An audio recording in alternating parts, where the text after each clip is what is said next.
இன்றைக்கி மார்னிங் வந்து காராமணி போட்டு காரக்குழம்பு தாங்க வைக்க போகிறேன். இது நம்ம டிஃபனுக்கும் நல்லாயிருக்கும், சாப்பாட்டுக்கும் நல்லாயிருக்குங்க, ரைஸ்க்கும். நான் வந்து கடலெண்ணெய் சேர்த்துக்கிறேன். எண்ணெய் கொஞ்சம் தாராளமாக ஊற்றிக்கலாங்க. இதுக்கு எண்ணெய் கொஞ்சம் காயட்டும். நம்ம தாளிப்புக்கு வந்து கொஞ்சம் கடுகு சேர்த்துக்கலாம்.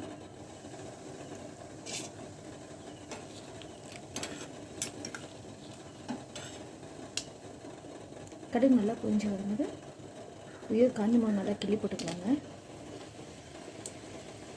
இது கொஞ்சம் நல்லா பொரிஞ்சு வரட்டும். வெங்காயம் கொஞ்சம் கட் பண்ணி வச்சுக்கோங்க. நம்ம ரொம்ப புதுசாக சின்னதான கட் பண்ணால் கொஞ்சம் மீடியமாகவே கட் பண்ணிக்கலாம். பூண்டு கொஞ்சம் ஊற்றி வச்சுக்கோங்க. 2 பச்சை மிளகா கட் பண்ணி வச்சு இது நம்ம ரொம்ப சேர்த்துக்கலாம்.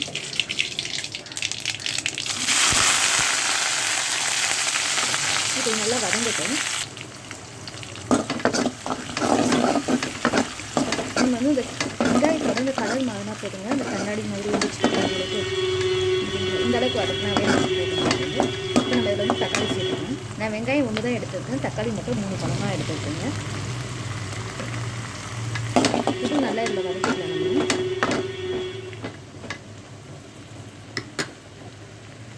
இதில் கொஞ்சோண்டு உப்பு சேர்த்துக்கலாங்க. உப்பு சேர்த்துக்கிட்டு கொஞ்சம் சீக்கிரமாக வதங்கிடும் உங்களுக்கு. நான் கல் உப்பு இப்போவே கொஞ்சம் சேர்த்துக்கிட்டேன். அதை வந்து நம்ம பார்த்துட்டு தேவையான அளவு சிலாம் சேர்த்துக்கலாங்க. நம்மளுக்கு மறுபடியும் தேவைப்பட்டுச்சுன்னா நம்ம கிளம்பி விட்டுக்கலாம். அதுக்கு நமக்கு வந்து புளி கரைசல்லாம் ரெடி பண்ணிக்கலாங்க. நான் ஏற்கனவே காராமணி வந்து நேற்று நைட்டே ஊற போட்டு காலைல 2 விசில் வச்சு வேக வச்சு எடுத்துருக்கேங்க குக்கரில். அது வெந்துடுச்சான்னு பார்த்துக்கலாம். நம்ம அது இது நமக்கு நல்லா வெந்துடுச்சுங்க. இந்த அளவுக்கு நம்ம எந்த அளவுக்கு ரொம்ப குறைய விட வேண்டாம். நான் புளிக்கு வந்து சுடுத்தண்ணியில் வந்து புளியை போட்டு கொஞ்சம் நேரம் ஊற வச்சுருக்கேங்க. நமக்கு நல்லா ஊறி அந்த புளி சாதம் வந்துடுச்சு. நம்ம இதை வந்து வடிகட்டி எடுத்துக்கலாங்க. இன்னும் ஒரு 4-5 கத்திரிக்காய் எடுத்துக்கிட்டு இது நம்ம சின்னதாக கட் பண்ணிக்கலாம். இது அதோட சேர்த்து வதக்கிக்கலாங்க.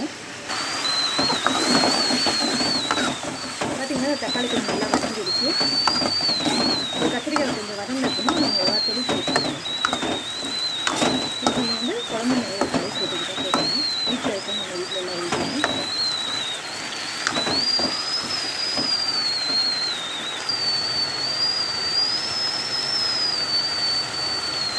உங்களுக்கு எவ்வளோ காரம் தேவையோ அந்த அளவுக்கு நீங்கள் ஊற்றி வச்சுருக்கீங்க. ஏன்னா அவங்க வீட்டில் ஒவ்வொரு வந்து நான் வந்து 2 ஸ்பூன் போட்டுருக்கேன்.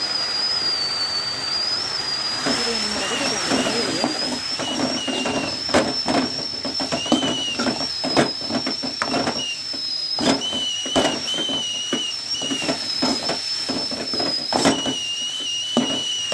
எண்ணெயில் கொஞ்சம் வதங்கி இருக்கும். அதுக்கு நம்ம தேங்காய் வச்சுக்கலாங்க.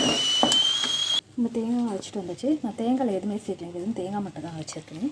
நம்ம இதோட சேர்த்து நல்லா வதக்கிக்கலாம் தேங்காயும். அது என்ன ஆகுனா நமக்கு வந்து குழம்பு வந்து சீட்டில் கெட்டு போகாது. தேங்காய் பட்டை இந்த மாதிரி வதக்கும் போது அந்த எண்ணெயிலேயே நல்லா வதக்கிடுங்க தேங்காயும்.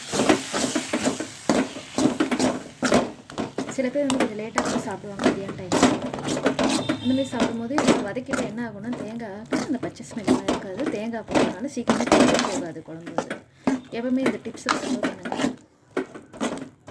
இப்போ நல்லா வதங்கணும். வதங்கினோம்னா நம்ம புளி தண்ணி சேர்த்துக்கலாம். காராமணியும் புளி தண்ணி சேர்த்துக்கலாம். நல்லா வதங்கிடுச்சுங்க. நம்ம இதில் கொஞ்சோண்டு பெருங்காயம் சேர்த்துக்கலாங்க. நான் எப்போவுமே கட்டி பெருங்காயம் வாங்கி அதை தாங்க நல்லா பிடிச்சி வச்சுருப்பேன். அதுமாதிரி பொடி பண்ணி வைக்கும்போது நல்லா வாசனையாக இருக்குங்க. கட்டி பெருங்காயத்தில் தான் இந்த கட்டி பெருங்காயம் பொடி பண்ணுறது என்ன அது நான் உங்களுக்கு வீடியோ நீங்கள் பாருங்க.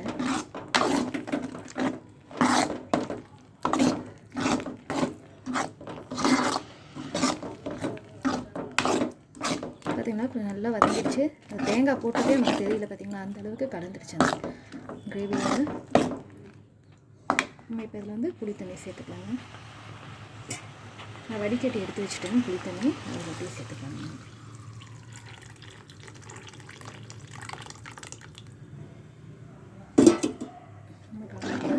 இப்போ நம்ம வந்து வேக வச்ச காரம் போட்டு கலந்து விட்டுட்டோம்னா நம்ம வேக விடணும். கொஞ்சம் வெந்து வரட்டும்.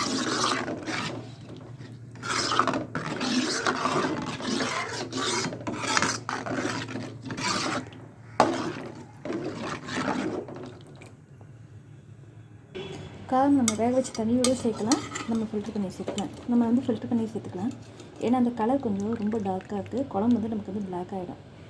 நம்ம இப்படி ஃபில்ட்ரு பண்ணி சேர்க்க முடியும்னா குழம்பு வந்து நல்ல orange colour red colour colour மாதிரி இருக்கும்.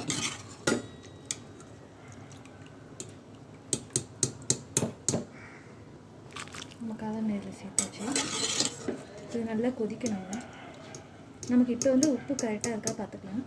தேவைப்பட்டுச்சுன்னா நம்ம உப்பு சேர்த்துக்கலாங்க.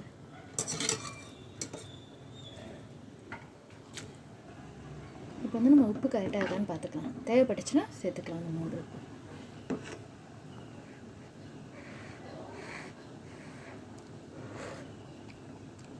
எனக்கு இந்த உப்பே கரெக்டாக தாங்க இருக்குது. உங்களுக்கு தேவைப்பட்டுச்சுன்னா நீங்கள் சேர்த்துக்கோங்க. இது நல்லா கொதிச்சு வரணும் நமக்கு. நம்ம கரைச்சி வச்ச புளி வந்து ஒன்றும் இருக்குங்க. இந்த புளியை நம்ம வந்து வேஸ்ட் பண்ண வேணாம். இந்த புளியில் கொஞ்சம் நம்ம கல்லுப்பு சேர்த்துக்கலாங்க. தண்ணி இல்லாமல் இதுக்கு கல்லுப்பு சேர்த்துட்டு நம்ம கையில் ரசம் செஞ்சுட்டு எடுத்து வச்சுட்டேன். நம்ம மறுபடியும் நம்ம சாம்பார் வைக்கும்போது இது ரசத்துக்கு அப்படியே சேர்த்துக்கலாங்க. பார்த்திங்களா, அந்த உப்பு சேர்க்கும்போது புளி கெட்டு போகாது நமக்கு. இந்த டிப் உங்களுக்கு பிடிச்சிருந்துச்சுன்னா நீங்களும் ட்ரை பண்ணி பாருங்கள். குழம்பு நல்லா நமக்கு கொதிச்சு வந்துடுச்சுங்க. அந்த புளி தண்ணியோட பச்சை வாசனை போயிடுச்சு நமக்கு. இப்போ நம்ம வந்து கருவேப்பிலையும் கொத்தமல்லியில் சேர்த்துக்கலாங்க. நான் ஃபஸ்ட்டு தாளிப்பப்போ ஏன் சேர்க்கலன்னா கருவேப்பிலை அந்த கலர் மாறிடுங்க. இப்போ போடும்போது நமக்கு அந்த கலர்ஃபுல்லாக இருக்கும். கருவேப்பிலை கொத்தமல்லி கொஞ்சம் பொடியாக நறுக்கிட்டு போடலாங்க.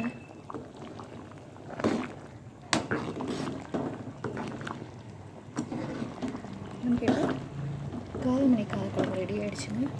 உங்கள் வீட்டில் இந்த மாதிரி குழம்பு செஞ்சு பார்த்துட்டு எப்படி இருக்குன்னு எனக்கு சொல்லுங்கள். இந்த வீடியோ உங்களுக்கு பிடிச்சிருந்துச்சுன்னா லைக் பண்ணுங்கள், ஷேர் பண்ணுங்கள், கமெண்ட் பண்ணுங்கள். நம்ம வேறு வீடியோவில் பார்க்கலாம்.